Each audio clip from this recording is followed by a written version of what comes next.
Jadi seperti yang sudah Mimin jelaskan, sejak timnas kalah di AFF, serangan pada Cochin itu makin membabi buta. Tak main-main, gelombangnya terus berdatangan. Mulai dari gelombang buzzer yang saat itu banyak bergerak di platform X. Mereka menggunakan hashtag sama, yang tujuannya menunjukkan kelemahan Cochin dan berharap semua bisa setuju dengan opini bahwa Cochin harus dipecat. Selain buzzer, pendapat-pendapat negatif juga muncul dari para pengamat. Salah satunya seperti Bung Towel hingga Akmal Mahali yang secara gamblang menunjukkan jika Cochin layak dipecat karena minim taktik hingga menilai bahwa prestasi Cochin hanya hoki saja. Oh iya, selain itu serangan juga dilakukan di situs-situs berita. Jadi ada situs-situs yang menyebarkan berita jika STY menggunakan agensi artis di Korea agar membuat STY Hoax sih, itu bertahan di hoax. timnas. Dan gilanya, ada Udah satu benar sih pemret jawabannya. yang sudah mengklarifikasi bahwa berita itu adalah iklan atau bayaran. Melihat serangan-serangan itulah, akhirnya di media sosial khususnya akun-akun fanpage pecinta timnas bergerak membela Cochin. Menariknya, dukungan ini juga menarik perhatian hacker di Indonesia. Salah satunya adalah Volt Anonim. Menurut kami, hacker satu ini bukan hacker sembarangan. Pasalnya, udah banyak hal-hal berkaitan dengan kasus di Indonesia yang ia bongkar. Ia juga sempat dihubungi pihak kepolisian Indonesia untuk direkrut. Dan kini, Volt coba untuk membantu persoalan yang ada di dunia sepak bola Indonesia. Assalamualaikum warahmatullahi wabarakatuh. Apa kabar kalian semuanya? Guys, Sintayong bukan cuma pelatih, tapi simbol kebangkitan timnas kita. Tapi kok ada isu cara-cara gak etis buat menjatuhkan dia, dan sekarang hacker Indonesia ikut turun tangan untuk membongkarnya. Pengamat-pengamat ketakutan hacker tergila Indonesia mulai membongkar fakta mengejutkan soal cara-cara licik untuk bikin STY out. Apa yang sebenarnya terjadi di balik layar? Kita akan reaction video. Oke, jadi video ini dari channel GL News ya. Dan judulnya pengamat ketakutan, hacker tergila Indonesia membalas cara-cara membuat stay out oleh ketakutan.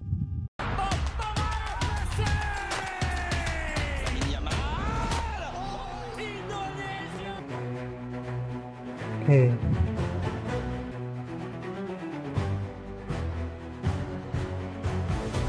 Ngeri. Mungkin itu kata yang tepat untuk menggambarkan apa yang sedang terjadi di sepak bola Indonesia. Pasalnya saat timnas sedang bagus-bagusnya, sedang berupaya untuk menembus ajang Piala Dunia. Kegagalan di ajang Piala AFF membuat sebagian orang yang tak suka pada STY atau mungkin tak suka ladang bisnisnya jadi terganggu, mencoba banyak cara untuk Di dalam menjatuhkan pelatih bisnis. yang telah membantu timnas dari nol itu. Dari kursi kepelatihan tim Garuda saat ini, metode buzzer sempat digunakan. Tapi pada Iya, akhirnya banyak belajar gagal. sih. Pengamat-pengamat sepak bola juga ikut menyerang STY. Tapi kami pikir itu semua nggak terlalu berimpak. Dan terbaru, media-media berita juga ikut memberikan tuduhan yang nggak masuk akal soal STY menggunakan agensi artis untuk Belajar menjaga semua sih, posisinya. belajar Tapi semua. itu juga gagal. Saat laporan menyebutkan, jika salah satu media akhirnya mengklarifikasi kabar itu, dibuat sebagai iklan atau dalam artian dibayar untuk membuat berita negatif soal STY. Lantas 700 seperti ribu apa panasnya hal ini berlangsung? Hingga buat membuat jadi Coach buzzer. STY nyerah karena serangan hacker? Tetap stay tune dan berikut rangkuman selengkapnya.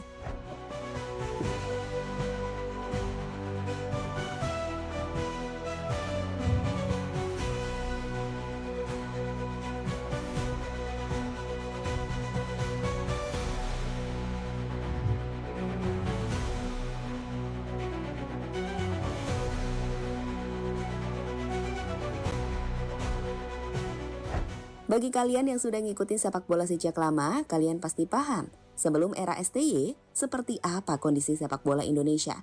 Iya Sebagai sih. pengingat saja, sebelum STY datang, ranking FIFA kita tuh ada di 170-an dunia. Lawan Iya sih. Vietnam, Thailand, Malaysia, dan kualifikasi Piala Dunia round 2, kita cuma jadi juru kunci.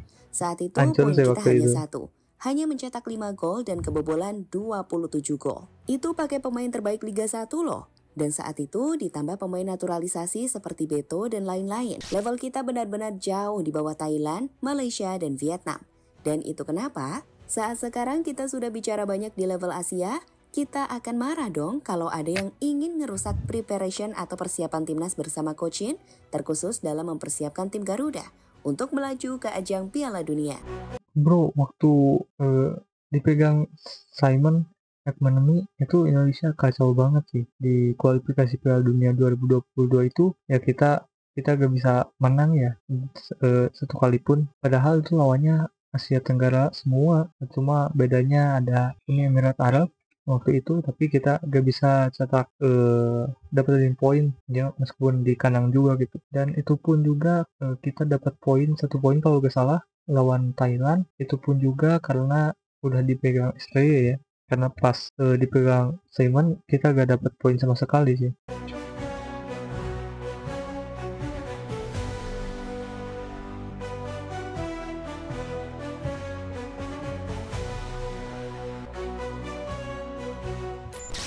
Jadi seperti yang sudah Mimin jelaskan, sejak timnas kalah di AFF, serangan pada Cochin itu makin membabi buta. Tak main-main, gelombangnya terus berdatangan. Mulai dari gelombang buzzer yang saat itu banyak bergerak di platform X. Mereka menggunakan hashtag sama, yang tujuannya menunjukkan kelemahan Cochin dan berharap semua bisa setuju dengan opini bahwa Cochin harus dipecat. Selain buzzer, pendapat-pendapat negatif juga muncul dari para pengamat. Salah satunya seperti Bung Towel hingga Akmal Mahali yang secara gamblang menunjukkan jika Cochin layak dipecat karena minim taktik hingga menilai bahwa prestasi Cochin hanya hoki saja. Oh iya, selain itu serangan juga dilakukan di situs-situs berita. Jadi ada situs-situs yang menyebarkan berita jika STY menggunakan agensi artis di Korea agar membuat STY bertahan di timnas. Dan gilanya, ada satu pemret yang sudah mengklarifikasi bahwa berita itu adalah iklan atau bayaran. Melihat serangan-serangan itulah, akhirnya di media sosial khususnya akun-akun fanpage pecinta timnas bergerak membela Cochin. Menariknya, dukungan ini juga menarik perhatian hacker di Indonesia. Salah satunya adalah Volt Anonim. Menurut kami, hacker satu ini bukan hacker sembarangan. Pasalnya, udah banyak hal-hal berkaitan dengan kasus di Indonesia yang ia bongkar. Ia juga sempat dihubungi pihak kepolisian Indonesia untuk direkrut. Dan kini, Volt coba untuk membantu persoalan yang ada di dunia sepak bola Indonesia. Volt yang nampaknya gak suka pada serangan yang ditunjukkan pada STY, mulai membongkar serangan-serangan tersebut. Pertama, ada kasus buzzer. Ia berhasil membongkar jaringan buzzer yang menyerang STY, termasuk menyebarkan identitas pelakunya. Lihat deh postingan Volt berikut ini. Di situ ia menunjukkan chat, hingga profil dan identitas dari sosok yang menawarkan jasa buzzer. Bahkan gak cuma satu, buzzer lainnya bahkan di-spill mukanya sama si Volt di postingan lanjutannya. Ia pun menyebutkan bahwa sosok IN dan MC adalah sosok penggerak buzzer pesanan. Di mana menurut Volt, pengerahan buzzer kali ini ada 2 kemungkinan. Pertama dari orang PSSI sendiri, dan yang kedua dari bandar judi bola. Bisa jadi sih. Setelah mengulik soal buzzer, hacker Volt sendiri tak berhenti sampai di situ. Beberapa nama pengamat yang akhir-akhir ini sering mengkritik atau lebih tepatnya ingin STY dipecat jadi sasaran Volt Anonim. Pertama ada Bung Towel, yang data-data pribadinya dibocorkan oleh Volt. Di mana gilanya, Volt bahkan bisa tahu di mana lokasi Bung Towel. Selanjutnya, meski belum mendapatkan serangan, sebuah postingan dari Volt memberikan peringatan keras pada Akmal dan juga Coach Justin. Di situ, Volt menuliskan pesan yang berbunyi, "Untuk kali ini, Aing akan mengesampingkan urusan dunia persepak bolaan Indonesia untuk sementara waktu. Aing harap untuk Towel, @akmalmarhali20, dan Coach Justin menjaga lidah kalian untuk sementara waktu demi menjaga situasi yang kondusif. Ingat, jangan memancing Aing untuk lebih jauh. Ini peringatan. Jika menantang Aing, silahkan dicoba. Dan jika nggak berkenan, silahkan laporkan. Maka konsekuensi akan kalian tanggung sendiri nantinya. Dan ini juga berlaku buat orang-orang di dalam @PSSI tentunya. Untuk sementara, Aing akan beralih ke kasus lain." Peringatan dari Volt ini ternyata sudah diterima oleh Coach Justin. Yang membuat Coach Justin kemudian memutuskan untuk mengirimkan pesan pada Volt dan mengatakan bahwa ia tak akan membahas STY lagi. Menurut Coach Justin, ini adalah peperangan yang gak akan ia menangkan. Yap, jelas Volt gak main-main. Dan kemampuannya kali ini cukup membuat pengamat untuk was-was. Maybe mereka tetap boleh kok ngeritik, tapi membuat situasi nggak kondusif, itulah yang akhirnya membuat Volt muncul untuk menekan mereka. Dalam videonya sendiri yang baru-baru ini diposting, Coach Justin mengatakan bahwa ia melakukan ini karena ia melihat Volt nggak main-main.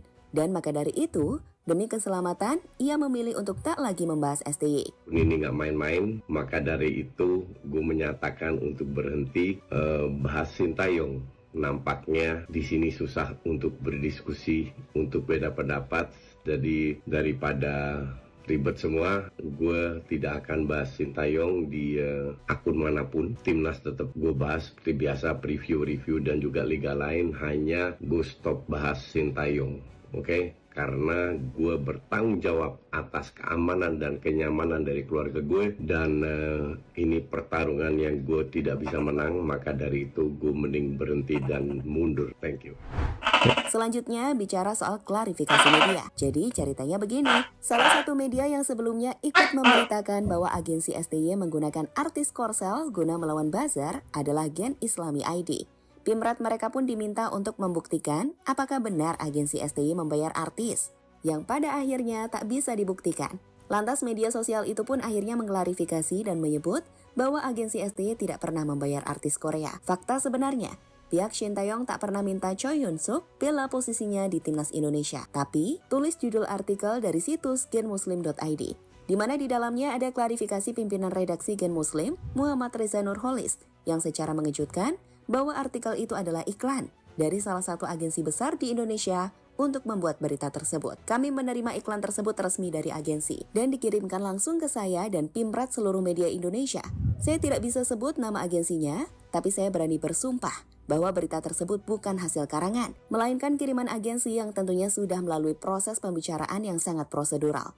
Setelah ini, saya dan Pimret media-media yang menayangkan pemberitaan tersebut akan mengadakan komunikasi lanjutan dengan pihak agensi agar kesalahpahaman ini bisa teratasi.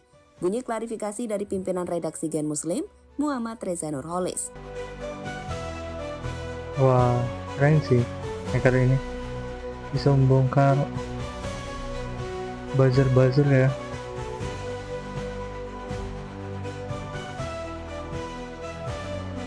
Tapi gak habis pikir sih. Banyak yang ingin memecah belah Sekarang sepak bola dengan kita. dibongkarnya berbagai buzzer-buzzer yang coba menyerang STY, pandit-pandit yang sudah diperingatkan, hingga media-media portal berita yang sudah klarifikasi. Harapannya, situasi kegaduhan soal isu pemecatan STY sudah beres. Gak ada lagi isu yang kembali didengungkan. Kita mau fokus dulu mempersiapkan tim Garuda ke ajang Piala Dunia. Dan itu kenapa, sebagai fans bola, kita ngerasa jengkel kalau STY diserang, apalagi disuruh out. Kita nggak munafik bahwa kalau STY salah, layak dikritik. Misal kemarin lawan China, STY banyak melakukan blunder taktikal. Ya bisa aja dikritik, tapi kan bukan berarti dipecat ya. Gimana menurut teman-teman? Oke sih, jadi itu dia videonya dan ya, oke sih, jadi itu dia videonya dan menurutku agak aneh sih banyak buzzer-buzzer yang ingin menjatuhkan STY gitu ya, padahal ini adalah pelatih yang cukup berkualitas ya, meskipun tadi juga dibilang bahwa jika STY melakukan kesalahan ya kita boleh mengkritiknya ya, tapi kalau memintanya untuk dipecat itu kurang tepat sih, apalagi kita dalam kualifikasi Piala Dunia dan untuk transisi ke pelatih baru itu cukup membutuhkan waktu sih.